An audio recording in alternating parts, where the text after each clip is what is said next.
여러분 그동안 안녕하셨어요? 16일간 프랑스 여행 무사히 마치고 루틴 라이프로 다시 돌아왔습니다.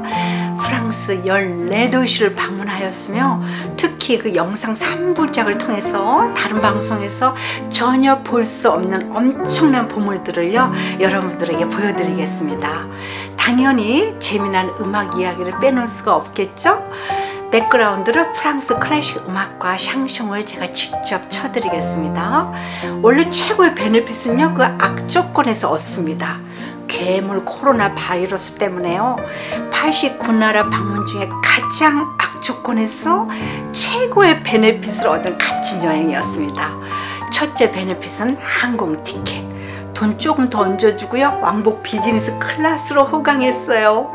둘째는 프랑스의 최고 골맛 음식들을 저렴한 가격으로 부담 없이 먹을 수 있었으며, 세 번째는 그 인산 이내에 시달리지 않아서 너무 좋았습니다. 여름 휴가철 때 이태리, 프랑스, 스페인 이런 데 가보세요.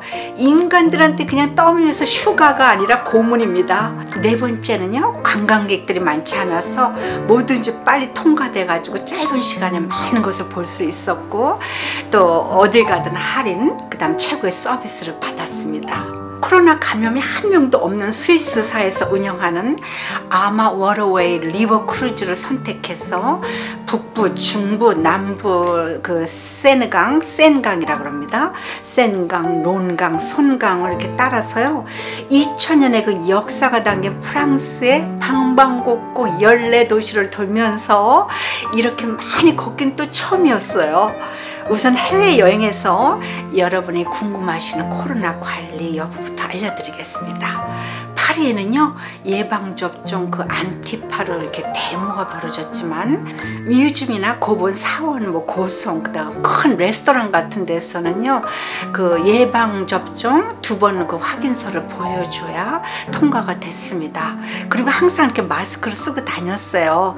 크루즈 타기 전에 테스트 받고, 또 미국으로 돌아오기 전에 다시 테스트를 받아서 네거티브가 나오면 격리할 필요가 없습니다. 파리 공항에 도착하니까요 크루즈 직원들이 나와 있었어요. 그래서 날씨가 아주 쌀쌀하고 에펠타워 앞 세느강의 크루즈 선착장까지 아주 쉽게 갈 수가 있었습니다. 이브닝에 항해가 시작되었습니다. 딴따라란. 크루즈 내부는 5스타 호텔보다 좀 더 깨끗하고 방 안에 이게 필요한 것은 다 있었어요. 청소는 아침 저녁으로 2번 해주고, 그 다음에 옷 같은 것도 다 이렇게 1불이나 2불 정도 내면요 빨아가지고 이렇게 다려갖고 옵니다. 정원은 스태프를 합쳐서 150명인데 3분의 2만 차가지고 이렇게 북적대지 않아서 너무 좋았습니다. 배가 새로운 도시에 정박할 때마다 크루즈에서 이렇게 정해주는 무료 관광 패키지 중 원하는 것을 선택해가지고 가이드를 이렇게 따라다니면 돼요. 근데 또 개인적으로 돌아다니다가 배가 떠나기 전에 이렇게 다시 돌아오면 됩니다. 저는 많이 돌아다녔기 때문에 개인적으로 선택을 많이 했습니다. 프랑스 여행이라 하루 3끼 프렌치 음식을 줍니다. 프랑스 음식과 함께 보르도를 매일 마신다고 생각하면 정말 환상적이고 기분이 좋지 않습니까? 그런데 막상 하루에요 3끼 2주간 프랑스 음식만 먹어보세요. 일주일쯤 지나면요 정말 김치찌개, 된장찌개 생각납니다. 한국 사람이라 어쩔 수 없죠. 여행 떠나기 전에 일본 친구가 미소숲 한 박스를 보내줬습니다. 그래서 가끔 이렇게 저녁 먹을 때마다 뜨거운 물에다 이렇게 타 먹으니까 아주 개운하고 또 프렌치 음식하고 잘 맞았어요. 첫 번째로 레장드레 마을입니다. 언덕 위에 거의 1000년이나 폐허가 되어 있는 사또 카이아르로 올라가 볼까요? 사또라는 건 성입니다. 아래는 아주 맑고 푸른 세느강이 흐르고 중세기 마을의 지붕들이 옹기종기 이렇게 모여 있으며, 위로는 1000년 동안 다져진 언덕을 오르는 좁은 산길에 실제 그곳의 파노라마를요 360도로 보면요 감탄이 절로 나옵니다. 프랑스 작곡가 사테가 이 고성을 보면서 음악적으로 신비롭고 미스테리한 표현을 했는데, 지금 듣고 계십니다. 돗자리와 책과 피크닉 바구니를 들고 이 언덕에 올라와 하루 종일 앉아있고 싶은 곳입니다. 정말 아름답습니다.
남은 르 아브레 도시를 방문해 볼까요? 도시는 마치 그 노르웨이의 벌겐과 흡사해가지고 정말 아름다운 그 해양 도시입니다. 해산물 모듬요 한 접시에 10불 정도뿐이 안 해요. 둘이 시큰 해산물 먹고 맥주까지 마셨는데 28불 나왔습니다. 이곳은 또 세계적으로 그 사과주 칼바도스로 아주 유명한 곳입니다. 알코올 종류를 말해봐라 하면은 맥주, 위스키, 와인, 소주, 사케, 진, 그리고 또 뭡니까 그 러시아의 보드카. 그런데 칼바도스는요 모르는 사람이 꽤 많습니다. 사과주며 그 프랑스 남자들이 여자들에게 권하는 술이에요. 달짝지근하고 맛있어서 홀짝홀짝 이렇게 마시다가 보면요 알딸딸해져서 프렌치 키스를 하는 칼바도스. 이렇게 마켓에서 이렇게 뭐 주스처럼 그 사이더가 나오기도 하는데 요건 좀 알코올이 들어가 있어요. 술통들을 이렇게 숙성시키는 곰팡이가 그냥 팍팍 핀 그 어둠 속 벽 전면에요. 갑자기 그냥 멋진 영상과 음악이요 눈앞에 펼쳐졌습니다. 이 주인이요 손님에게 선물하는 사과 쇼였어요. 정말 신선한 충격이었습니다.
르 아브레 그 서쪽 항구 도시, 영국이 지배하던 그 노르망디 지역에요 꼬드백 엉꼬라는 데가 있어요. 여러분이 보시는 이 조용한 마을입니다.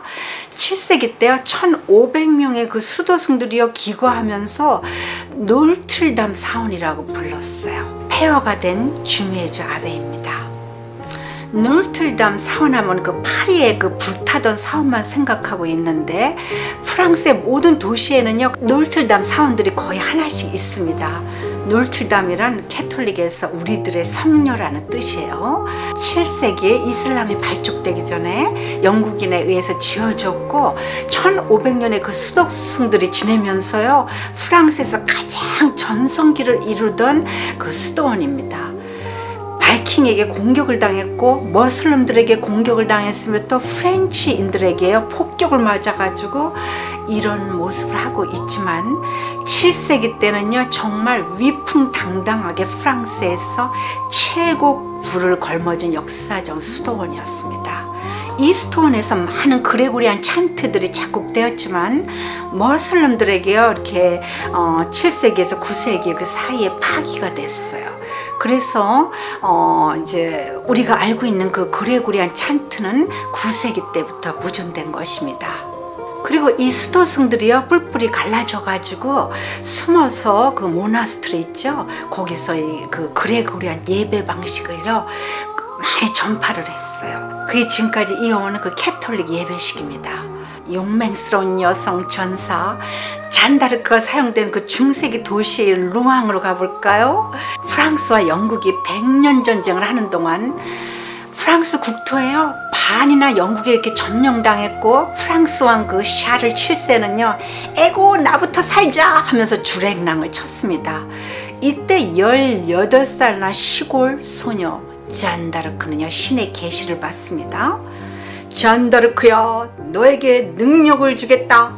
프랑스를 버리고 토낀 겁쟁이 샤를 왕을 당장 찾아가 무기와 군대를 얻어내서 망나니 영국을 박살내거라. 그녀는 신의 명령대로 했고 드디어 프랑스 영토를 되찾아 도망간 그 쫌팽이 샤를 7세가 왕관을 다시 쓰게 됩니다.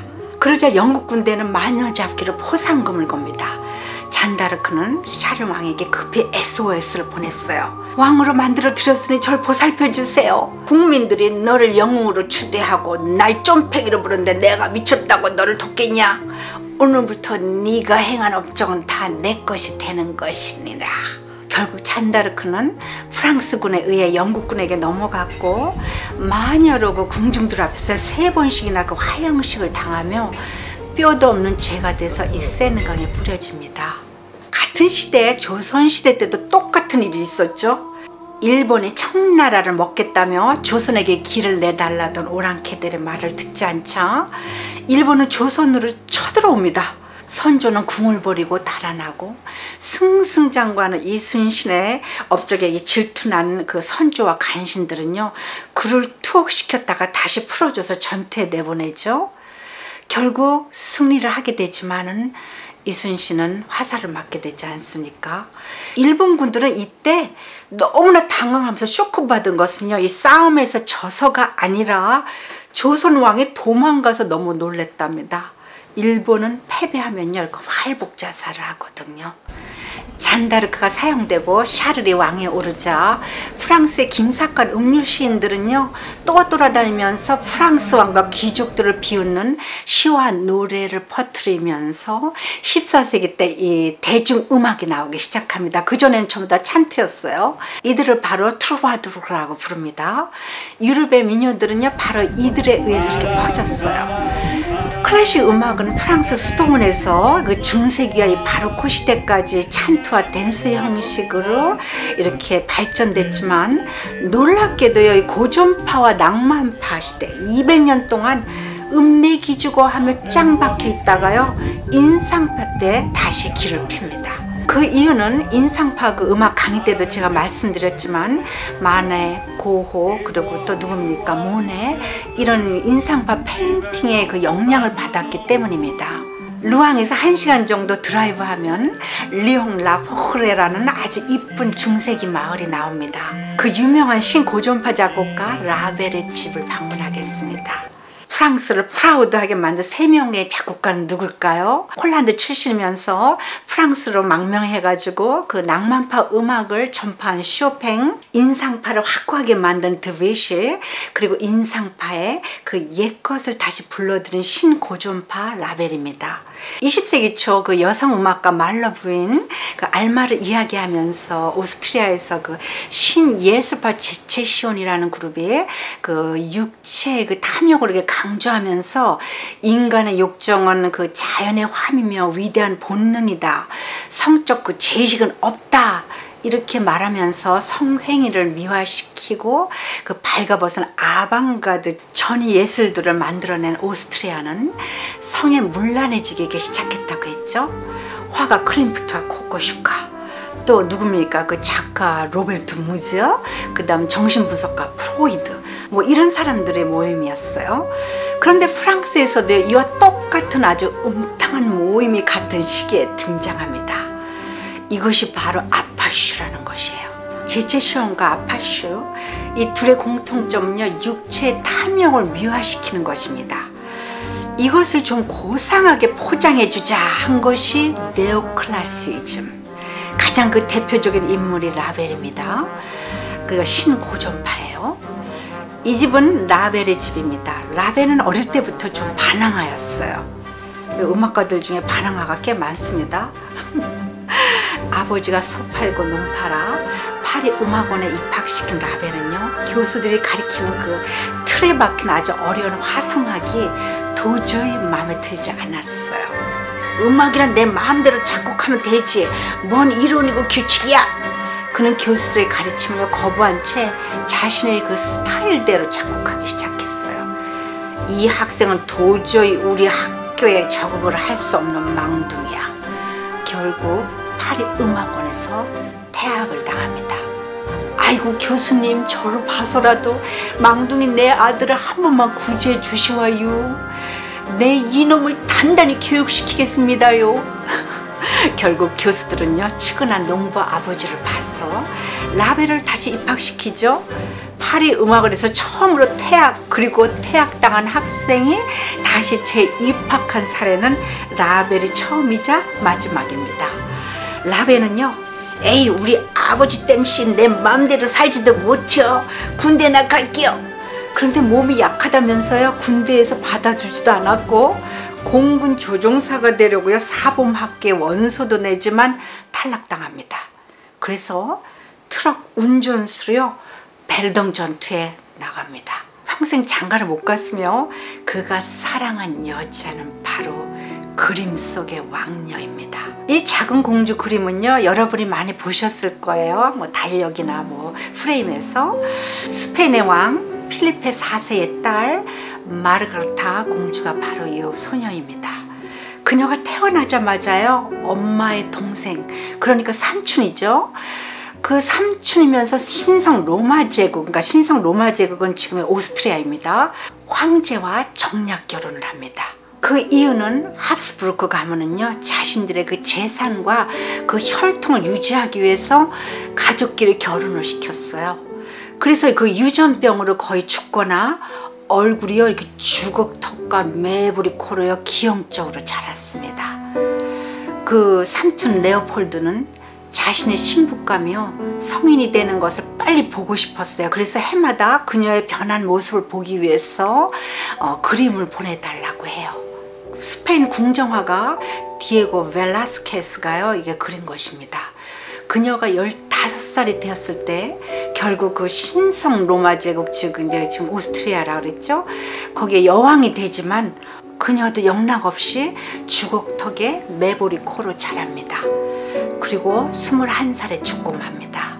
라벨은 이 마가리타 여왕의 우아한 자태를 보기 위해서 미술관에 자주 갑니다. 그리고 그녀와 사랑에 빠지면서 그녀를 위해 죽은 왕녀를 위한 밥안너를 자꾸 이렇게 세상에 내놓습니다. 라벨의 음악은요 들을수록 중독성이 생깁니다. 라벨은 이렇게 말합니다. 내 음악은 춘곡이 맞다. 하지만 유감스럽게 음악은 전혀 들어가 있지 않아. 그럼 뭐를 담았다는 겁니까? 그는 바로 인간의 그 욕정을 자연적 환희라며 그 탐욕의 세계를 부르짖던 그 오스트리아의 제치시온과 그 프랑스의 아파슈의 우아한 양념을 친 것입니다. 인상파의 바로크의 무곡 형식과 그 댄스 형식이죠.